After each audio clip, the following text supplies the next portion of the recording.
नमस्कार, मैं अजय कुमार अनुरागी, अध्यापक SPI inter college civil line Jhansi.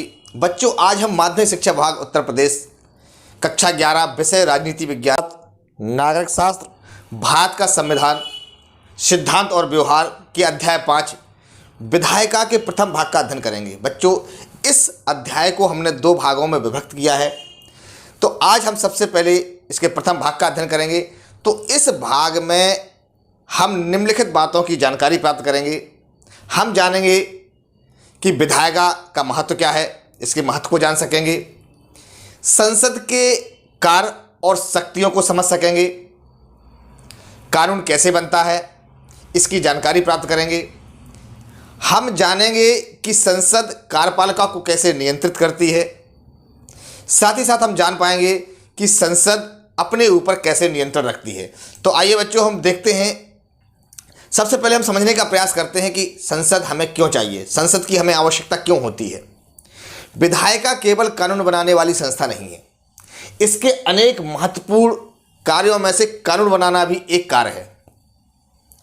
यह सभी लोकतांत्रिक राजनीतिक प्रक्रियाओं का एक केंद्र है। संसद में बहुत से दृश्य देखने को मिलते हैं। सदन में बहस, बहिर्गमन, विरोध प्रदर्शन, सर्वसम्मति, सरोकार और सहयोग आदि इसे अत्यंत जीवंत रखते हैं। ये सभी बहुत ही महत्वपूर्ण उद्देश्यों को पूरा करते हैं। दरअसल वास्तविक प्रतिनिधित्व वाली कुशल और प्रभावी विधायिका के बिना सच्चे लोकतंत्र की कल्पना नहीं की जा सकती है। विधायिका जनप्रतिनिधियों का जनता के प्रति उत्तरदायित्व सुनिश्चित करती है। यह वास्तव में प्रातिनिधिक लोकतंत्र का आधार है। एक उदाहरण के द्वारा बच्चों हम आपको समझाने का प्रयास करते हैं कि विधायिका की हमें आवश्यकता आखिर क्यों है। 28 फरवरी 2002 की घटना है। केंद्रीय मंत्री जसवंत सिंह ने केंद्रीय बजट प्रस्ताव में 50 किलोग्राम यूरिया खाद की बोरी की कीमत 12 रुपये बढ़ाने तथा अन्य खादों के दामों में कुछ वृद्धि करने का प्रस्ताव की घोषणा की। इसमें खाद के दामों में 5% की वृद्धि हुई। 11 मार्च 2002 को विपक्ष के जबरदस्त विरोध प्रदर्शन के कारण वित्त मंत्री महोदय को खाद के दामों में वृद्धि का जो प्रस्ताव था उनका, उसको उन्हें वापस लेना पड़ा। तो विपक्ष कहाँ भूमिका निभाता है, विपक्ष की क्या भूमिका होती है, आपने संसद के माध्यम से देखा। जैसा कि हम बता चुके हैं कि हमारे संविधान में राज्य की शक्तियों को 3 अंगों में बांटा गया है। इसका हम अध्ययन पूर्व के अध्यायों में कर चुके हैं। तो हम राज्य की 3 शक्तियां जो हैं, चाहे वो विधायिका हो, कार्यपालिका हो या न्यायपालिका हो, सभी के अलग अलग कार्य हैं। जैसे कि विधायिका इसका जो मुख्य कार्य है, विधानपालिका का काम विधि निर्माण करना है। कार्यपालिका जो होती है, इस कार्यपालिका का काम विधियों का क्रियान्वयन करना है। इसी प्रकार न्यायपालिका का कार्य प्रशासन की देखरेख, विवादों का फैसला और विधियों की व्याख्या करने का काम इसको सौंपा गया है। यहाँ इस चित्र के माध्यम से हम देख रहे हैं कि विधायिका के 2 भाग हैं, एक केंद्र स्तर पर, एक राज्य स्तर पर। केंद्र स्तर पर जिसे संसद कहते हैं अर्थात पार्लियामेंट, इसके 2 भाग हैं, लोकसभा और राज्यसभा, इसके 2 सदन, राज्यसभा जो कि उच्च सदन है और लोकसभा इसका जो निम्न सदन है। इसी प्रकार से स्टेट में होता है विधानमंडल, जिसको कि विधानसभा कहते हैं। यहाँ पर भी कहीं कहीं द्विसदनात्मक व्यवस्था है। प्रथम सदन को जो कि निम्न होता है उसको विधानसभा कहते हैं और उच्च सदन को विधान परिषद कहा जाता है। अब प्रश्न उठता है कि आखिरकार सदन में 2 सदनों की आवश्यकता क्यों है। हमने देखा कि हमारा जो देश है द्विसदनात्मक है। केंद्र में देखते हैं तो राज्यसभा और लोकसभा। अगर राज्यों की बात करें तो राज्यों में विधानसभा और विधान परिषद। तो प्रश्न यह उठता है कि आखिरकार संसद में 2 सदनों की आवश्यकता क्यों है। जब किसी विधायिका में 2 सदन होते हैं तो उसे हम लोग द्विसदनात्मक विधायिका कहते हैं। भारतीय संसद में एक सदन को राज्यसभा और दूसरे सदन को लोकसभा कहा जाता है। संविधान ने राज्यों को एक सदनात्मक या द्विसदनात्मक विधायिका स्थापित करने का विकल्प दिया है। तो यह जो प्रावधान है ये हमारे संविधान की ओर से प्रदत्त है कि हमारा देश जो है वह द्विसदनात्मक विधायिका वाला होगा। अगर राज्यों की बात करें तो राज्यों में केवल 7 राज्य ही ऐसे हैं जहां पर कि द्विसदनात्मक विधायिका इस समय विद्यमान है, और विविधताओं से भरपूर बड़े देश प्राय जो होते हैं वो द्विसदनात्मक राष्ट्रीय विधायिका चाहते हैं, ताकि भी अपने समाज के सभी वर्गों और देश के सभी क्षेत्रों या भागों का समुचित प्रतिनिधित्व उसमें दे सकें। जो द्विसदनात्मक विधायिका का एक और लाभ यह भी है कि संसद के प्रत्येक निर्णय पर दूसरे सदन पर पुनर्विचार हो सकता है। अगर एक सदन द्वारा लिया गया प्रत्येक निर्णय दूसरे सदन के निर्णय में भेजा जाता है, इसका मतलब यह है कि प्रत्येक विधेयक और नीति पर 2 बार विचार किया जाता है। इससे हर मुद्दे को 2 बार सोचने और उसे जांचने का मौका मिलता है। यदि एक सदन जल्दबाजी में किसी का कोई गलत निर्णय ले लेता है तो दूसरा सदन में बहस के दौरान उस पर पुनर्विचार संभव हो पाता है। हमारे देश में ऐसे कौन कौन से प्रदेश हैं जहां पर कि द्विसदनात्मक विधायिका पाई जाती है, तो हम देखेंगे इस भारत के मानचित्र के माध्यम से कि हमारे देश में द्विसदनात्मक विधायिका वाले मुख्य रूप से 7 राज्य हैं। अब इसमें से जम्मू और कश्मीर जो राज्य है वह केंद्र शासित प्रदेश हो चुका है।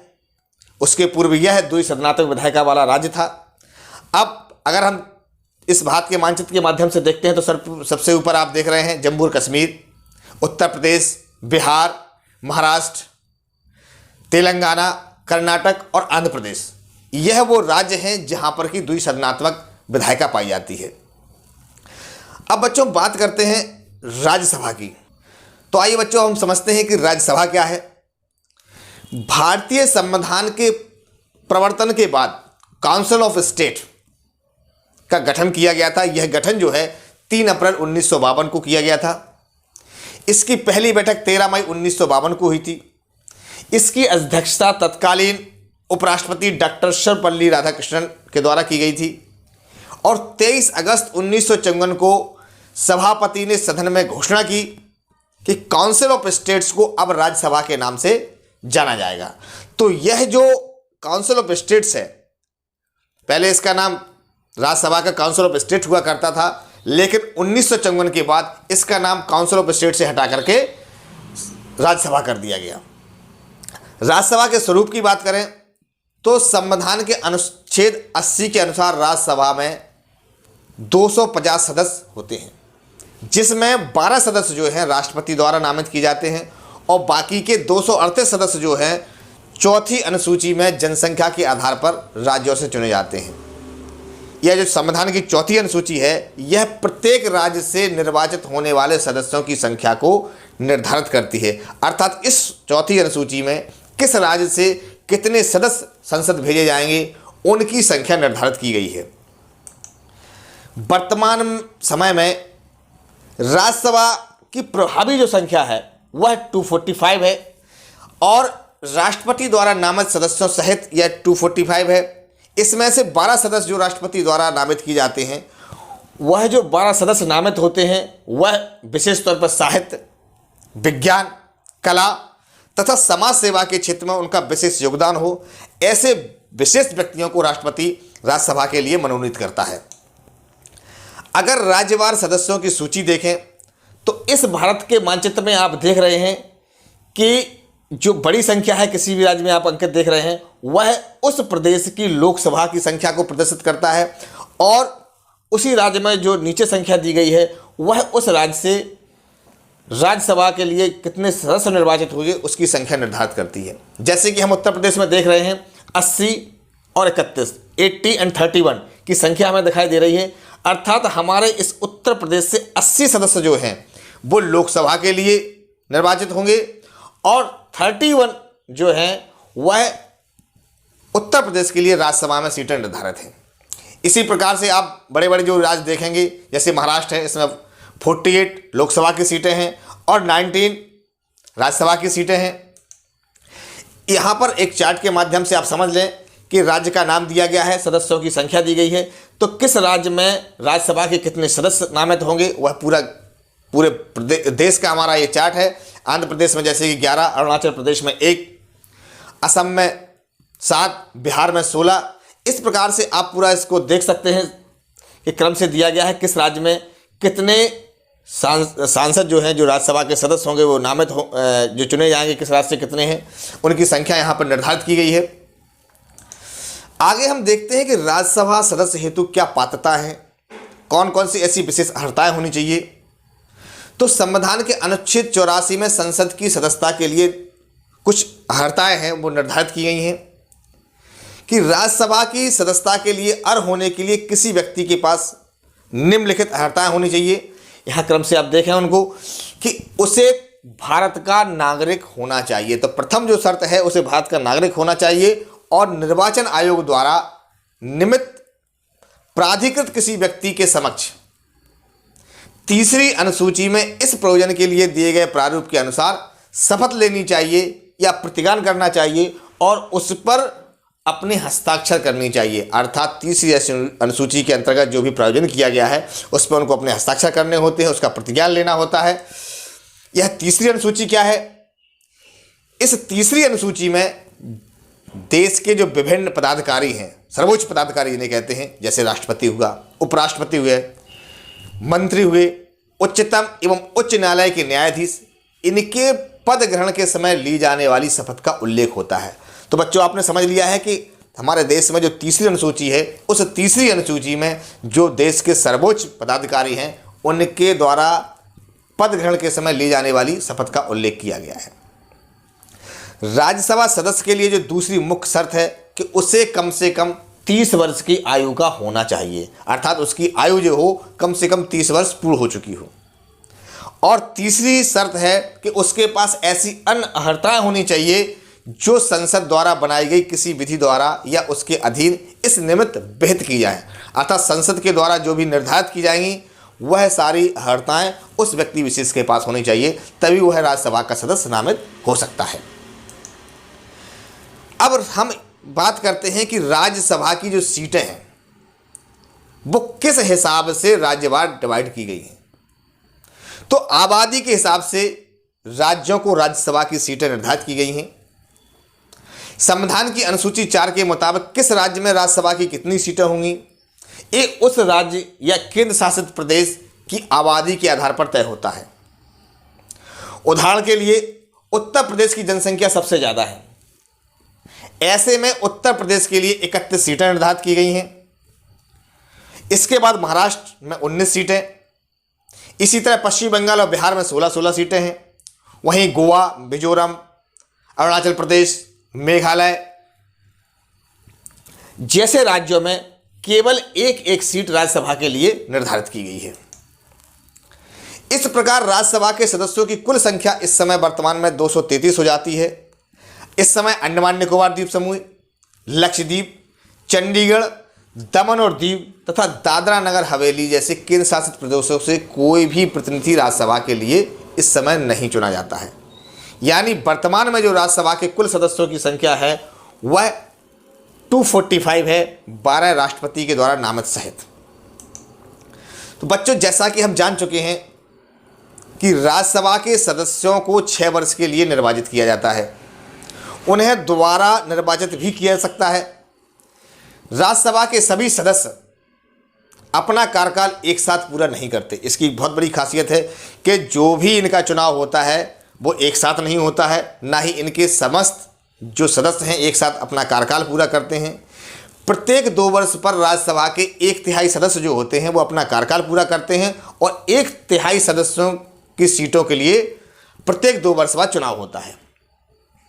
इस तरह से हम कह सकते हैं कि राज्यसभा कभी ना भंग होने वाली एक संस्था है और इसीलिए इसको संसद के स्थायी सदन के रूप में हम लोग जानते हैं। इस व्यवस्था का लाभ यह है कि जब लोकसभा भंग होती है और चुनाव होने होते हैं तब राज्यसभा की बैठक बुलाई जाती है और जरूरी मामलों का निपटारा राज्यसभा के माध्यम से किया जाता है। तो आइए बच्चों हम जानने का प्रयास करते हैं कि राज्यसभा का चुनाव कैसे होता है, कौन देता है वोट, किस प्रकार से राज्यसभा के सदस्य निर्वाचित होते हैं। राज्यसभा चुनाव में विधायक यानी एमएलए हिस्सा लेते हैं, विधान परिषद सदस्य यानी एमएलसी राज्यसभा चुनाव में हिस्सा नहीं लेते हैं। एमएलए अर्थात विधायक, member of legislative assembly, MLC अर्थात राज्य परिषद या विधान परिषद का सदस्य, legislative council, member of legislative council MLC होता है। इसमें जो चुनाव का वोटिंग का फॉर्मूला है वह विधायकों की कुल संख्या बटे खाली सीटें +1, अर्थात जिस प्रदेश में विधायकों की जितनी संख्या होगी उतनी संख्या में खाली सीटों से भाग देंगे और उसमें एक जोड़ेंगे, जो आएगा उसमें एक ऐड करना है। यानी किसी राज्य की राज्यसभा की खाली सीटों में एक जोड़कर उससे कुल विधानसभा सीटों को विभाजित किया जाता है। इससे जो संख्या आती है फिर उसमें एक जोड़ दिया जाता है। जैसे कि अभी महाराष्ट्र में 7 सीटें खाली हैं। महाराष्ट्र में कुल विधायक हैं 288। अब समझिए कि राज्यसभा सीटों की संख्या 7, इसमें एक जोड़ना होगा, हो गया 8। अब इस 8 से विधायकों की संख्या यानी 288 को भाग दिया जाएगा, नतीजा आएगा 36। अब इसमें फिर से एक जोड़ दिया जाएगा और नतीजा आएगा 37। यानी राज्यसभा चुनाव में महाराष्ट्र से एक राज्यसभा सीट जीतने के लिए 37 वोट की आवश्यकता या 37 वोट मिलना जरूरी होता है। इसी प्रकार अगर सीटें कम होती हैं तो उसी हिसाब से वोटों की संख्या बढ़ जाती है। जैसे अगर राजस्थान में 3 सीटों पर चुनाव होना है तो राजस्थान में 200 विधायक हैं तो 3 में एक जोड़ेंगे, आएगा 4। अब इस 4 से 200 में भाग देंगे, नतीजा आएगा 50। अब इसमें एक जोड़ा जाएगा तो होगा 51, यानी कि चुनाव में राजस्थान में एक सीट के लिए 51 विधायकों के वोट होने चाहिए। लेकिन विधायक सभी सीटों के लिए वोट नहीं करते हैं। यह बहुत ध्यान देने वाली बात है राज्यसभा के लिए कि राज्यसभा के जो भी के सदस्य के चुनाव के लिए जो भी विधायक वोटिंग करते हैं वह सिर्फ एक व्यक्ति को चुनने के लिए ही वोट कर सकते हैं। अगर ऐसा होगा तो केवल सत्ताधारी दल के उम्मीदवार ही जीतेंगे। प्रत्येक विधायक को का जो वोट होता है एक बार ही गिना जाता है, इसलिए भी हर सीट के लिए वोट नहीं कर सकते हैं। ऐसे में विधायकों को चुनाव के दौरान प्राथमिकता के आधार पर वोट देना होता है। उन्हें बताना होता है कि उनकी पहली पसंद कौन है और कौन दूसरी। पहली पसंद के वोट जिसे ज़्यादा मिलेंगे, अगर वो 50% से एक अधिक होता है तो वह जीता माना जाएगा। अगर नहीं होता है तो उसके बाद द्वितीय वरीयता के क्रम के वोटों की गिनती की जाती है। तो बच्चों, क्या आप मानते हैं कि राज्यसभा की संरचना ने भारत में राज्यों की स्थिति को संरक्षित किया है? क्या राज्यसभा के चुनाव अप्रत्यक्ष ना होकर प्रत्यक्ष होने चाहिए? इससे क्या फायदा या नुकसान होगा? बच्चों, इस प्रश्न का उत्तर आपको मनन चिंतन के द्वारा हल करना है। इसका आपको जो उत्तर है वो निकालना है। तो बच्चों, क्या आप जानते हैं कि भारत की तरह अमेरिका संसद में भी 2 सदन होते हैं? पहला हाउस ऑफ रिप्रेजेंटेटिव, जिसे प्रतिनिधि सभा कहा जाता है, इसके सदस्यों की संख्या 435 है। दूसरे सदन सीनेट में 100 सदस्य होते हैं। इसके अतिरिक्त अमेरिका में 91 राज्य, कोलंबिया से 3 सदस्य आते हैं। अमेरिका के द्वितीय सदन अर्थात सीनेट में प्रत्येक राज्य को समानता या उसको समान प्रतिनिधित्व दिया जाता है। यह सभी राज्यों में समानता स्थापित करता है। जबकि हम भारत में देखते हैं कि यहाँ भारत में प्रत्येक राज्य की विधानसभा सदस्यों की संख्या के आधार पर प्रतिनिधित्व मिला हुआ है। जबकि अमेरिका में क्या है कि प्रत्येक राज्य को बराबर बराबर हिस्सेदारी दी गई है। इसी प्रकार जर्मनी में भी द्विसदनात्मक विधायिका है। दोनों सदनों को बुंदेसटैग अर्थात फेडरल असेंबली और बुंदेसरैट फेडरल काउंसिल कहते हैं। असेंबली का चुनाव जो है प्रत्यक्ष और समानुपातिक प्रतिनिधित्व की एक मिलीजुली जटिल प्रक्रिया से 4 वर्ष के लिए होता है। अब बच्चे आइए हम अध्ययन करते हैं लोकसभा का। राज्यसभा को समझने के बाद लोकसभा जो द्वितीय सदन है, जिसे निम्न सदन कहते हैं संसद का, लोकसभा और राज्यों की विधानसभाओं के लिए जनता सीधे चुनाव करती है या जनता जो होती है सीधे इन सदस्यों को चुनती है। इसे प्रत्यक्ष निर्वाचन कहते हैं। लोकसभा चुनावों के लिए पूरे देश को और विधानसभा चुनाव के लिए किसी राज्य को लगभग समान जनसंख्या वाले निर्वाचन क्षेत्रों में बांट दिया जाता है। प्रत्येक निर्वाचन क्षेत्र से एक प्रतिनिधि चुना जाता है। यह जो चुनाव होता है वो सार्वभौमिक वयस्क मताधिकार के आधार पर होता है। सबसे पहले हम समझते हैं सार्वभौमिक वयस्क मताधिकार क्या है। प्रत्येक नागरिक जो 18 वर्ष से कम आयु का नहीं है उससे जाति, पंथ, धर्म, लिंग, साक्षरता, धन और किसी भी भेदभाव के बिना वोट देने का अधिकार होता है। अर्थात 18 वर्ष से अधिक आयु का व्यक्ति बिना किसी भेदभाव के वोट दे सकता है। इसको सार्वभौमिक वयस्क मताधिकार कहते हैं। तो हमारे देश में सार्वभौमिक वयस्क मताधिकार के आधार पर वोटिंग होती है, जिसमें प्रत्येक व्यक्ति के मत का मूल्य दूसरे व्यक्ति के मत के मूल्य के बराबर होता है। इस समय लोकसभा में 543 निर्वाचन क्षेत्र हैं। यह संख्या 1971 की जनगणना से चली आ रही है। तो लोकसभा के लिए सदस्यों को 5 वर्ष के लिए चुना जाता है। लेकिन यदि कोई दल या दलों का गठबंधन की सरकार जो होती है अथवा प्रधानमंत्री राष्ट्रपति को लोकसभा भंग कर नए चुनाव कराने की सलाह दें तो लोकसभा को 5 वर्ष से पहले भी भंग किया जा सकता है। लोकसभा सदस्य के लिए अनिवार्य योग्यता या नियम क्या होने चाहिए?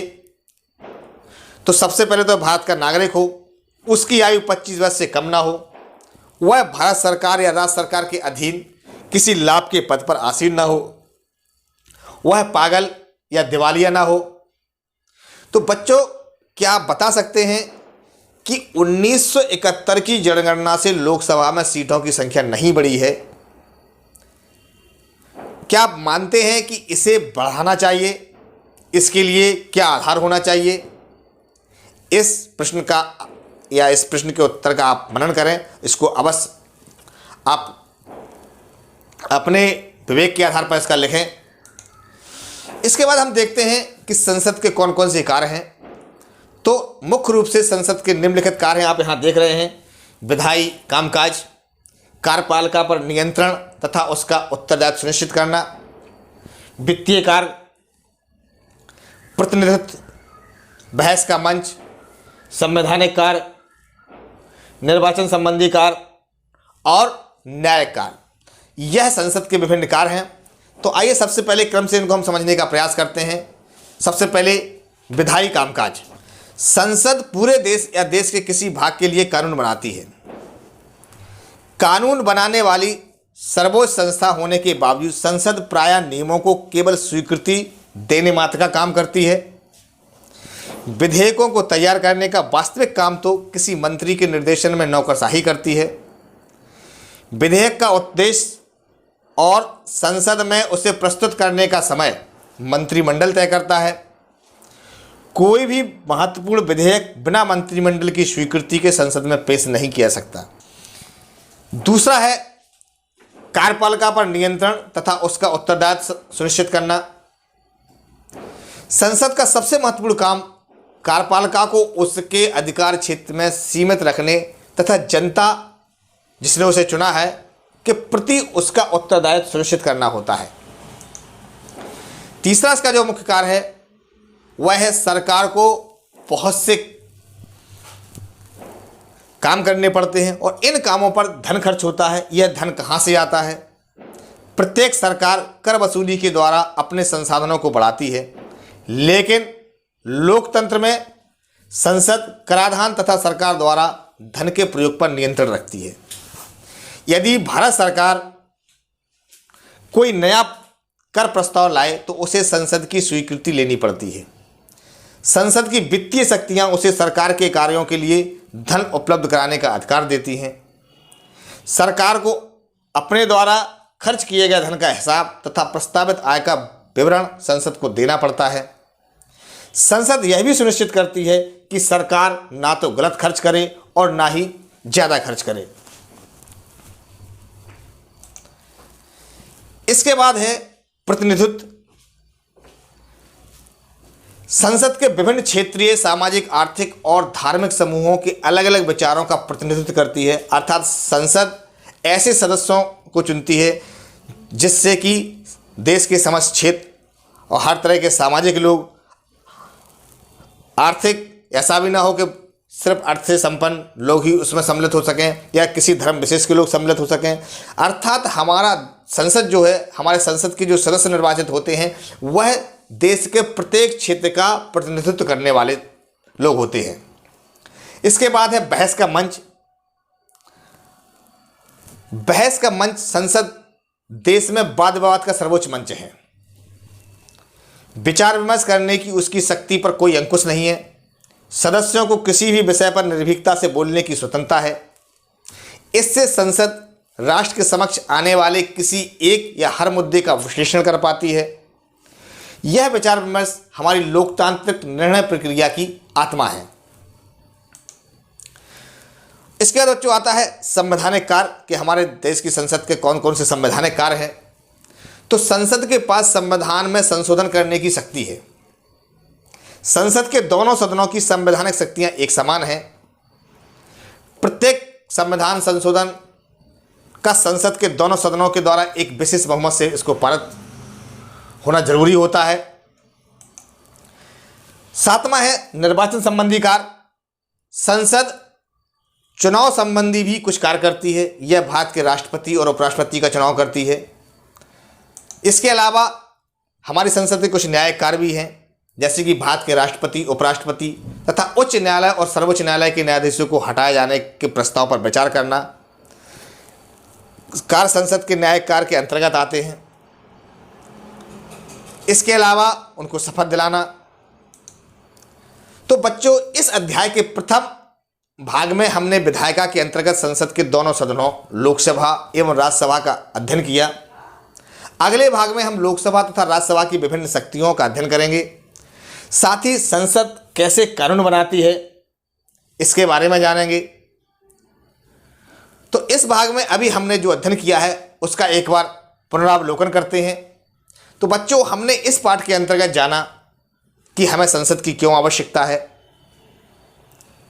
राज्य की शक्तियों के विभिन्न अंगों की जानकारी प्राप्त की, द्विसदनात्मक विधायिका वाले राज्यों के बारे में जाना, राज्यसभा एवं विधानसभा के गठन व स्वरूप को समझा, संसद के विभिन्न कार्यों के बारे में अध्ययन किया। बच्चों, अब आपको गृह कार्य करना है। यहां आपके लिए 2 प्रश्न हैं, इनका उत्तर आपको तैयार करना है। पहला है, यदि हम सीधे सीधे अपने या अपना प्रधानमंत्री और मंत्रीगण चुन लें और शासन का काम उन पर छोड़ दें तो हमें विधायिका की जरूरत नहीं पड़ेगी। क्या आप इससे सहमत हैं? अपना उत्तर का कारण आप बताएं, यह आपको लिखना है। दूसरा है, किसी कक्षा में द्विसदनात्मक या द्विसदनीय प्रणाली के गुणों पर बहस चल रही है। चर्चा में निम्नलिखित बातें उभर कर सामने आई। इन तर्कों को पढ़िए और इनसे अपनी सहमति एवं असहमति के कारण आप बताइए। पहली स्टूडेंट है नेहा। उसने कहा कि द्विसदनीय प्रणाली जो है का कोई उद्देश्य नहीं हो सकता या इससे कोई उद्देश्य नहीं सकता। इसका संबंध में आपको सहमति और असहमति में आपको कारण बताना है। इसके पक्ष और विपक्ष में आपको उत्तर लिखना है। दूसरी छात्रा समा का तर्क था कि राज्यसभा में विशेषज्ञों का मनोनयन जो है होना चाहिए। इसके संबंध में आपके क्या तर्क हैं? तीसरे स्टूडेंट त्रिदेव ने कहा कि यदि कोई देश संघीय नहीं है तो फिर दूसरे सदन की जरूरत नहीं रह जाती है। इसका उत्तर भी आपको पक्ष या विपक्ष में देना है। तो बच्चों, यहाँ हमारा अध्याय समाप्त हुआ। धन्यवाद।